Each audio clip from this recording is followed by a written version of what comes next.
नमस्कार, सास बहू और सेंसेक्स के आज के इस फ्राइडे एपिसोड में आप सबका स्वागत है। मदद करने के लिए आज जियोजीत फाइनेंशियल सर्विसेज के गौरांग शाह साहब हमारे साथ जुड़ेंगे। गौरांग सर जुड़ चुके हैं, आपकी स्क्रीन पे नजर आ रहे हैं। Gaurang sir, good afternoon. बस बातचीत की शुरुआत करूंगा सर। लाइए toll free number, WhatsApp number, Twitter IDs. अगले हफ्ते के लिए अपनी क्वेरीज भेजिए। हमारी टीम्स कॉन्स्टेंटली मॉनिटर करती हैं इन सारी फीड्स को, तो आप लोग की क्वेरी अगले ही हफ्ते शेड्यूल कर दी जाएंगी। बाजार के तमाम दिग्गज मार्केट वेटरन से इन क्वेरीज को, आपकी बाजार के सवालों को सॉल्व कराने की होगी कोशिश। फ्राइडे के दिन का जरा भारतीय बाजार स्क्रीन पर आएगा। थोड़ा सा दबाव इस समय बढ़ रहा है वापस, और दिक्कत वाली पॉकेट या जोन पे आके खड़े हुए।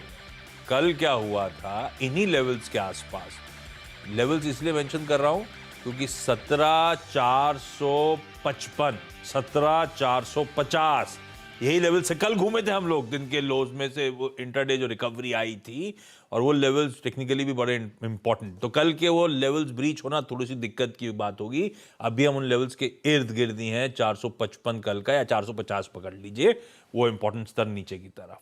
ऊपर खुले और 17,600 को डॉट छुआ, और उसके बाद करेक्ट 17,600 इस सीरीज का एक तगड़ा बिल्डअप है उन लेवल्स के आसपास। उन्हीं लेवल से प्रॉफिट टेकिंग वापस आती हुई, तो वो वीकनेस जो है नई, जो हमने फरवरी के जाते जाते पिछले 5 trading session, last weekly cycle, हर दिन दबाव देखा था, प्रेशर माउंट हुआ था भारतीय बाजारों में, और वो ले दे के मूड वैसा ही है। ऊपरी स्तरों पे टिक आज भी नहीं पाए। हर टिक के साथ अब थोड़ा सा डाउनवर्ड प्रेशर बढ़ता हुआ इंडियन इक्विटीज का। ये इस समय की ताजा स्थिति। बाकी के मार्केट का सारा डोप हमारी टिकर टीम ब्यूटीफुली चला रही है स्क्रीन के नीचे। सारे इंपॉर्टेंट स्टॉक्स वगैरह इंडिविजुअल्स, उन पे नहीं जाता। मैं सवाल जवाब के सिलसिले की आज शुरुआत कर देता हूं। इस समय एक काम कर दीजिए, अच्छा जाऊं उससे पहले निफ्टी की एक बार कंट्रीब्यूशन प्लेट जरूर रख दीजिए। तो ये जो वीकनेस आ रही है, इस समय की जो वीकनेस आ रही है, मैं उनके स्टॉक्स हाईलाइट करता हूं। कंट्रीब्यूशन प्लेट में अलग कहानी आएगी। अब तक की वीकनेस वाले स्टॉक वेटेज के लिहाज से हाईलाइट हो रहे होंगे आपकी स्क्रीन पे। कोई आईटीसी पिछले कुछ दिनों का सपोर्ट देने वाला, HDFC twin, Larsen and Toubro ये दबाव बना रहे हैं। इनफैक्ट ये दोनों ही स्टॉक्स जो स्क्रीन पे आप नजर आ रहे हैं, इंट्राडे चार्ट खींचिए, लार्सन एंड टूब्रो हैवीवेट की, आईटीसी हैवीवेट की, दोनों में अब प्रेशर धीरे धीरे बढ़ रहा है। दोनों आउट परफॉर्मिंग स्टॉक्स थे। आधे घंटे की तस्वीर आपकी स्क्रीन पे देखिए किस तरह से करेक्शन के मोड में आते हुए नजर आ रहे हैं।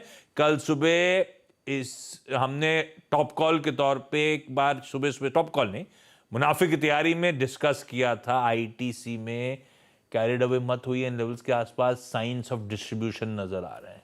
देखिए क्या एकदम से मूव आया आईटीसी में, प्रॉफिट टेकिंग सीरियस आती हुई इस समय। दोनों हैवीवेट्स में दरअसल उस तरह का प्रेशर है। ये दोनों स्टॉक्स मेंशन करने लायक थे, इसलिए मैं इनको दिखा रहा हूं। अब सवाल जवाब के सिलसिले की शुरुआत करता हूं।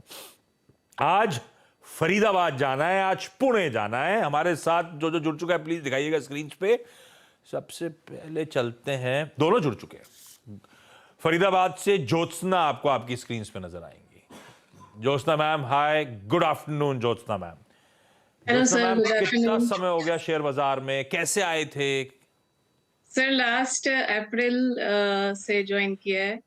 घर में सभी लोग करते हैं ट्रेडिंग, तो थोड़ा इंटरेस्ट आया, उससे स्टार्ट किया। घर में सब लोग करते हैं मतलब?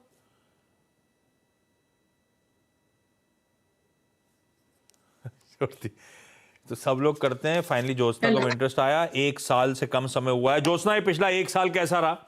ये जो घर पे सब लोग करते हैं, इन्हीं से डिस्कस करके स्टॉक ले रहे हो, या आप इंडिविजुअली अपने कुछ सेलेक्ट करते हो? मिला जुला रहता है सर, अपना भी रहता है, कुछ कुछ देख के करते हैं, कुछ आप लोग का देख के सुन के करते हैं। और पहली क्वेरी कौन सी गौरांग सर के लिए ज्योत्सना? ज्यादा दिक्कत कहां आ रही है, उससे शुरू करा जाए। सबसे ज्यादा सर पीसी ज्वेलर ले लिया था ट्रेडिंग पॉइंट ऑफ व्यू के लिए। 350 शेयर 90.88 के भाव पे है मेरा, और वो कंटिन्यू लोअर सर्किट पे जा रहा था। अभी 2 दिन से थोड़ा पिकअप लिया है, तो पता नहीं अभी क्या करना है इसमें। ट्रेडिंग के लिए लिया था पीसी ज्वेलर्स, ये किसने डिसाइड किया था? ये आपका कॉल था या परिवार में नहीं किसी का सर, कॉल था? मेरा नहीं, मेरा था। वो उस समय था कि दिवाली आने वाली है, फिर दिवाली में, और वो अचानक से स्टॉक बड़ा स्पीड ले रहा था, तो मैं काफी नीचे पॉइंट्स उसको देखते आ रही थी। लास्टली मैंने पिकअप किया, उसके बाद वो 100 को क्रॉस भी किया था, लेकिन मैं नहीं कर पाई तब तक ट्रेडिंग। आइडिया अच्छा था। दिवाली पे हाँ ज्वेलरी जी। की शॉपिंग करूं उससे अच्छा कोई ज्वेलरी स्टॉक खरीद लूं। ये आइडिया बुरा नहीं था आपका, बस गलत हो गया कॉल। जो स्टॉक पे दाव लगा दिया हमने। पीसी ज्वेलर्स के अपने वैसे एक जमाने का आज भी इसके नॉर्थ इंडिया में तो बहुत तगड़े स्टोर्स नजर आते हैं, 3-3 माले के वाइट चमकती बिल्डिंग्स। लेकिन इसके अब अपने सेट ऑफ इश्यूज हैं। अब इश्यूज खैर वो चाहे वो डेट पाइलअप होना, लॉसेस करना, वो रेगुलेटर्स का एक्शन होना, डिफॉल्ट कर दे, बहुत सारे इश्यूज सामने आ गए। तो लिया तो गौरांग सर खैर इन सबसे दूर ट्रेडिंग के लिए था, लिया था ट्रेड में 90 का 100 भी देखा, वो बुक नहीं करा समय पे, और आज देखिए 2/3 कैपिटल निकल गया है। क्या करूं गौरांग सर? और अभी तो लोअर सर्किट का गेम था, अब निकलने के मौके मिल रहे हैं, निकलूं कि नहीं निकलूं? धन्यवाद आशीष आपका, और आप सभी को शुभ दिन हमारे तरफ से।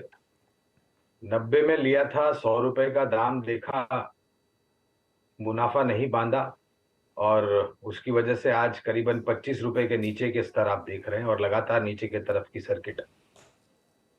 आशीष, पहले तो अगर आप ट्रेडिंग करते हैं तो आपको, जो भी करते हो, आप ट्रेडिंग करते हो या निवेश करते हो, तो आपको सौदा लिखने से पहले थोड़ी बहुत जानकारी रखनी चाहिए स्टॉक के बारे में। जो भी बात अभी आशीष ने सामने रखी है, डेट को लेकर के, अधिकारियों के तरफ से कुछ कार्रवाई को लेकर के, और जो खबरें आई थी, तो आपको पहले से ही चौकन्ना होना चाहिए था ज्योत्सना जी।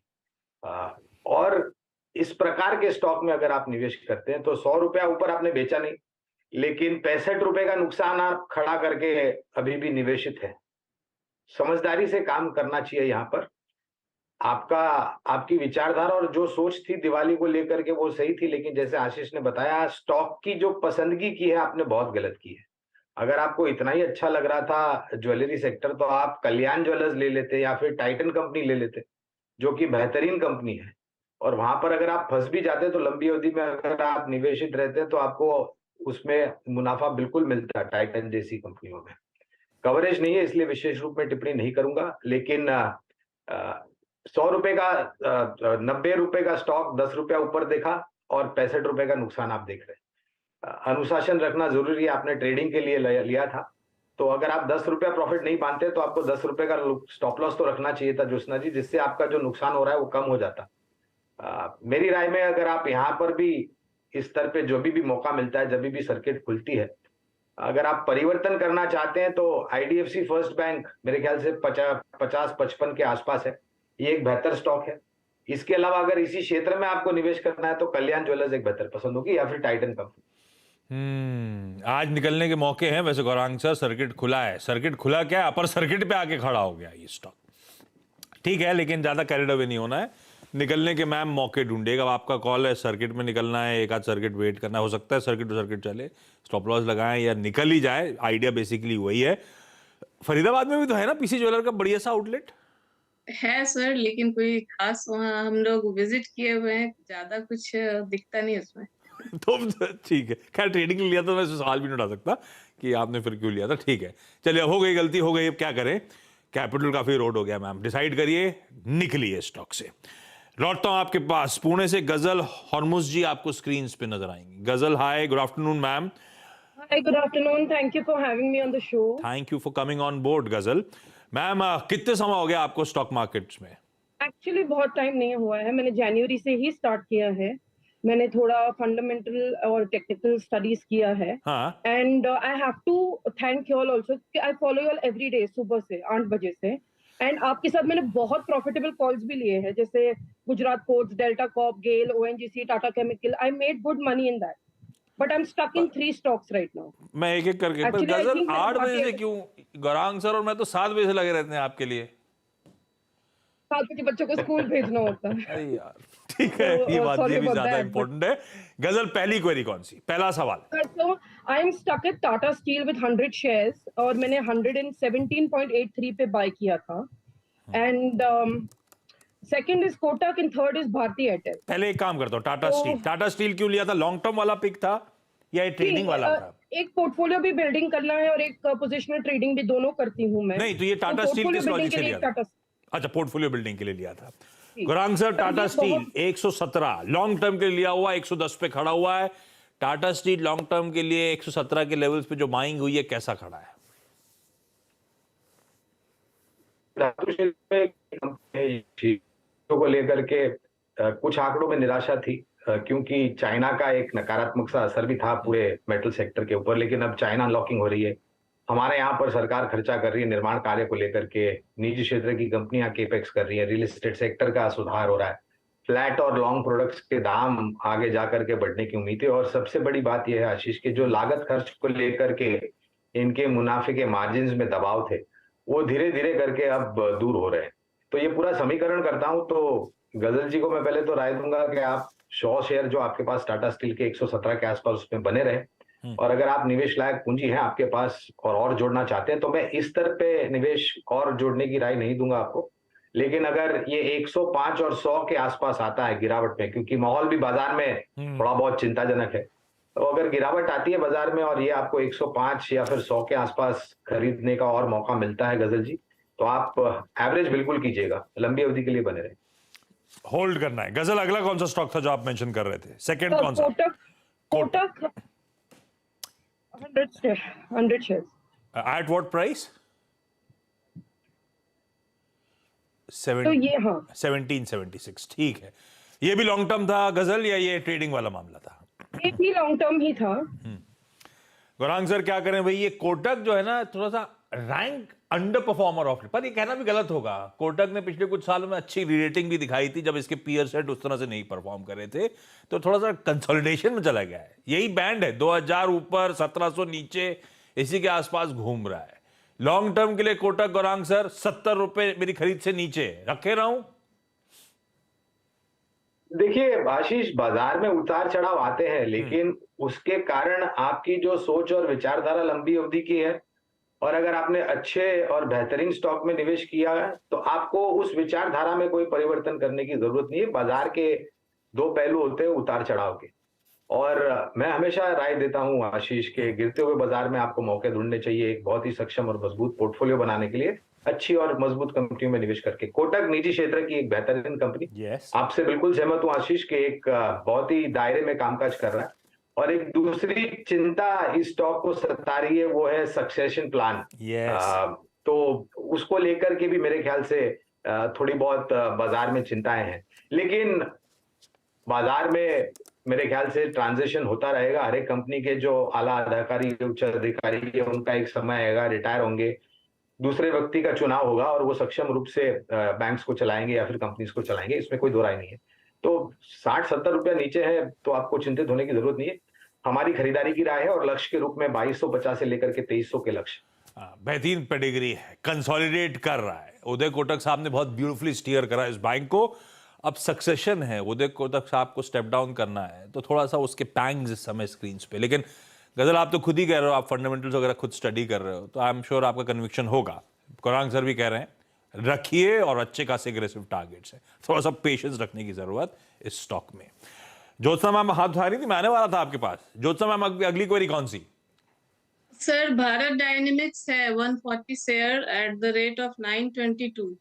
ये लॉन्ग टर्म के लिए लिया था, तो अभी इसमें काफी ये डाउन भी गया था, फिर अभी अप हुआ है, तो क्या करना चाहिए इसमें? लॉन्ग टर्म के लिए लिया था तो इतना अप एंड डाउन नहीं देखने का है ना। थोड़ा सा लंबा जेस्टेशन, आप डिफेंस पे बैट कर रहे हो, बढ़िया ऑर्डर बुक है मैम, और वो आकाश सरफेस टू एयर का अभी खूब ऑर्डर आने का आ जा रहा था। और अब तो गौरांग सर इसने वो सरफेस टू एयर क्या एयर टू सरफेस में भी उतर आई है, तो वो नया एवेन्यू खुल गया, कहते हैं बहुत बड़ा एवेन्यू है। खैर लॉन्ग टर्म के लिए भारत डायनामिक्स मेरी प्रॉफिट पोजीशन है, वैसे मेरी खरीद से 40 रुपए ऊपर ही चल रहा है इस समय।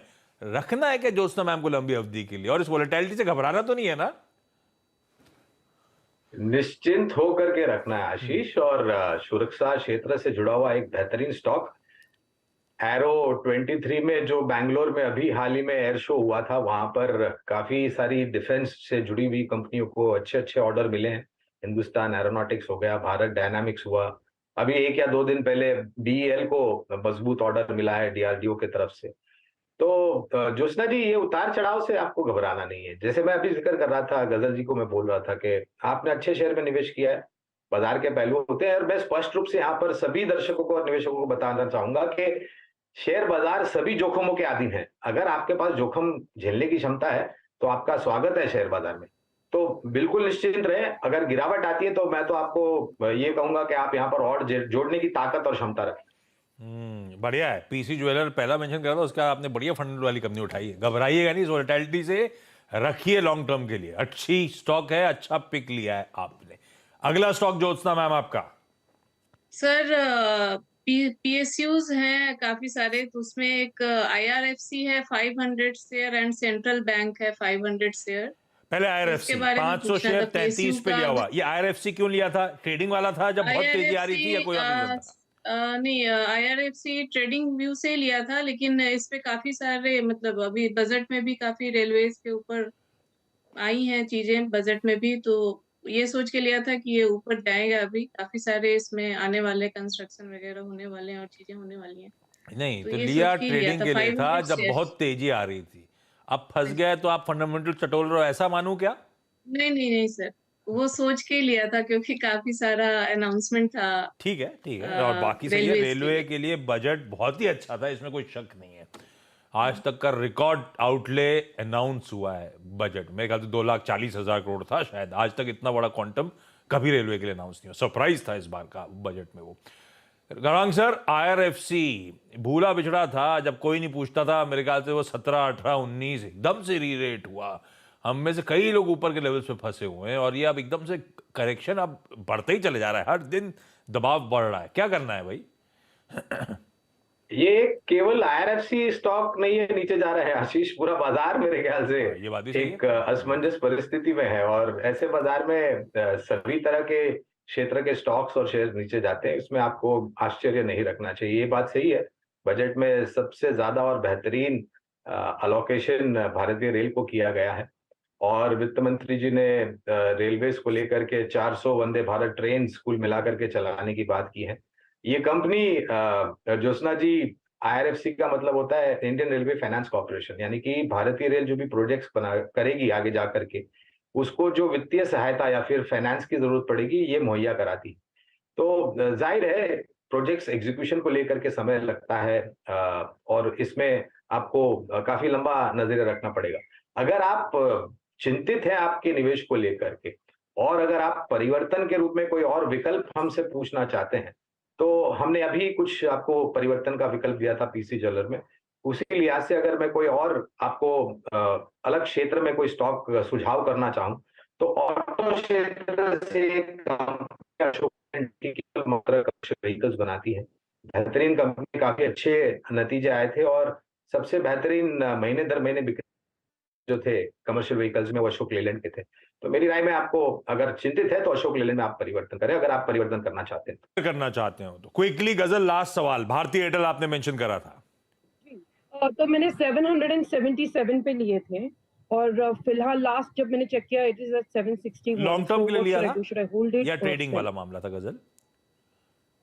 आइडियली ट्रेडिंग का था, बट देन आई हर्ड के वो 2G से अभी 3G 4G फेज आउट करे, तो ट्रेडिंग में फंस गए तो कोई फंडामेंटल नहीं। पर ये बात सच है कि ये बहुत सालों के, मेरे ख्याल से 8-10 साल की कंसोलिडेशन से निकला गौरांग सर। वो दायरे में फंसा हुआ था कई सालों से। मूव अच्छे आए, खैर उन्होंने ट्रेडिंग ले लिया, ट्रेडिंग में फंसे हुए हैं। अब ये फंसा हुआ माल ऐसा है क्या कि फंडामेंटली रख लूं? बिल्कुल फंडामेंटली रखने की राय होगी। दूसरी सबसे बड़ी सेल्यूलर सर्विस प्रोवाइडर कंपनी है, और हमारी खरीदारी की राय है 880 से 910 के लक्ष्य हमने निर्धारित किए हैं। तो अगर आपके पास समय सीमा की पाबंदी नहीं है तो आप लंबी अवधि के लिए बना सकते हैं। गजल, आपने जो कुछ चुना है सब बढ़िया ही चुना है। गौरांग सर ने सब पे सिमिलर व्यूज ही दे दिए। होल्ड करिए, गिरावट में एक्यूमुलेट करिए, रखिए, अच्छे टारगेट्स आ रहे हैं। ज्योत्सना मैम, गजल जी, थैंक यू सो मच जुड़ने के लिए। गौरांग सर, बहुत बढ़िया तरीके से सारी क्वेरी सॉल्व करने के लिए आपका भी धन्यवाद। क्विकली छोटा सा ब्रेक के उस पार क्विक मार्केट चेक।